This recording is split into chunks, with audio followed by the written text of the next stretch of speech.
Mani sauc Lāsma, man ir 25, un es palicu kā brīvprātīgais visādos pasākumos. Ir forši palīdzēt cilvēkiem, tas, ka tu arī īsti neko negaidi pretī, bet tu saņem tās emocijas, un tiešām ir tas gandarījums, tas cilvēku atpakaļsaite, teiksim tā, kad viņi tiešām nāk, tas saka, jā, super, šis bija brīnišķīgi, viss bija riktīgi forši.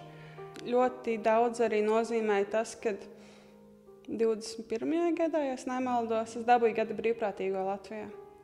Tas tiešām bija tā atziņa gan ne tikai no, kas ir Jelgavas brīvprātīgai, bet no visiem. Tur nav tā, ka jebkurš var dabūt, un tas tiešām bija daudz. Tā visa komunikācija sākas ar to, ka mums ir brīvprātīgo grupa, kur iemet kaut kādas misijas, kaut kādu uzdevumu, kur vajag palīdzību. Sākumā laikam bija tīri, ka es gāju palīdzēt pasta futbolā vai arī sporta pasākumos. Tur ir ļoti dažādi. Vai nu reģistrēt tos cilvēkus, vai palīdz pie citām lietām. Ļoti dažādi. Nav tā, ka ir viena lieta, ko tas laika dara. Brīvprātīgo darbs dod man lielāku to aspektu, kā notiek pasākumi, kas tur notiek, kādi darbi nepieciešami. Tādā veidā. Tīri par to organizatorisko aspektu.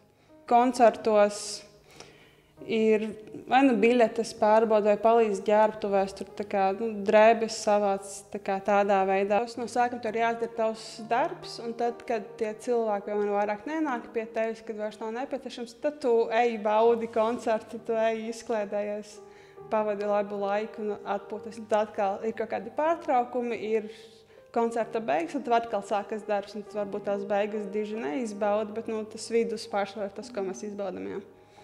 Lielākā atšķirība tam, vai tev par darbu maksā vai nemaksā, ir cilvēku tā atgrieziskā saite. Jo, ja tev maksā, cilvēks sagaida no tevis kaut kādas noteiktas lietas, kam ir jābūt izpildītam. Bet ar brīvprātīgo darbu ir tā, ka cilvēks apzinās to, ka tu šeit neesi tajā pasākumā samaksas dēļ. Tu esi aizgājis uz pasākumu, lai palīdzētu cilvēkiem, principā pašas gribas pēc. Tu saņem kaut kādas mazas dāvaniņas, bet tas nav tā, ka tu ej tīri tam dāvaniņām. Tu ej palīdzēt cilvēkiem, nevis iegūt kaut ko par to, ka tu tiešām palīdzi.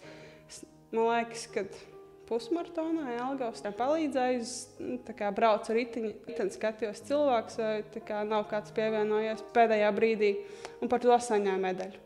Es domāju, ka es noteikti ieteiktu citiem šo pašu pieredzi, jo tas ļoti daudz ko dod, gan emocionāli, gan tieši ar jauniem cilvēkiem, kas ir ļoti svarīgi.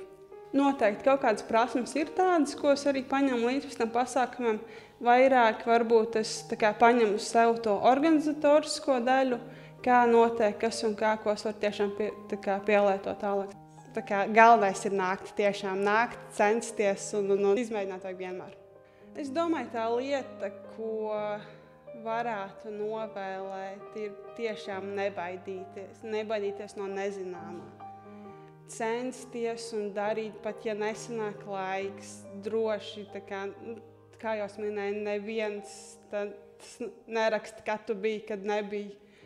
Neviens nekam nepārmet. Tiešām visi nāk šeit mācīties. Tas ir brīvprātīgs darbs, nevis piespiedu kārtā, un tas ir galvenais. Neviens tev nesat šeit par to. Neviens tevi neapvainos, neviens tev neaizrādīs par kaut ko.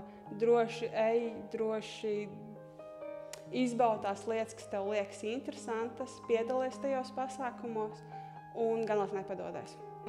Nāc uz brīvprātīgiem, tas tiešām ir riktīgi forši un viss labi.